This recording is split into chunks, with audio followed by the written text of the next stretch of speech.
рентген, КТ, МРТга түшүп зыяндуу нур алгандар көбөйдү. 1895 жылы Вильгельм Конрад Рентген деген адам рентгенге тартуу илимин ачкан үчүн ошол кишинин атына рентгенге түшүү рентген деп аталып калды. Рентген нур алган адамдарда албетте териде күйүк, жара пайда болушу мүмкүн.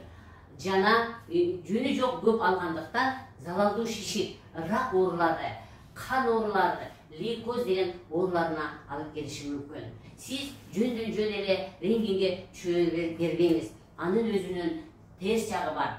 Аны албетте тартаада өзүнүн дозасы менен тартат. Бирок сиз эгерде тез түшө берсеңиз, анда сиз рентген нурун көп алып каласыз. Сиздин организмиңизге рентген нуру көп түшкөн болсо, кантип аны сыртка айдап чыгуу керек? Бул үчүн антиоксиданттар, башкача айтканда, тамак затты өзгөртүңүз. Сиз йод камтыган фрукту овощерди колдонуңуз. Мисалы, гречка, алма, шабдалы, кайналы, өрүк, жүзүм, картошка, баклажан, сабиз, жашыл горох, тоок жумурткасы жана анар согун колдонуңуз.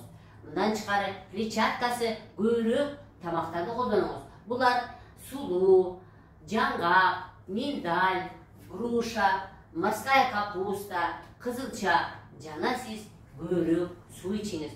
Сөзсүз түрдө сууну көбөйтүңүз. Рентгенге түшүү эгерде сизге ушунчалык зарыл болгон болсо, анда сиз 1 жылда 1 түшкөнгө аракет кылыңыз. Ал эми МРТ менен КТны 2 жылда 1 түшүш керек. Эгерде сизге өтө зарыл болбогон болсо, анда рентгенге түшпөй эле коюңуз.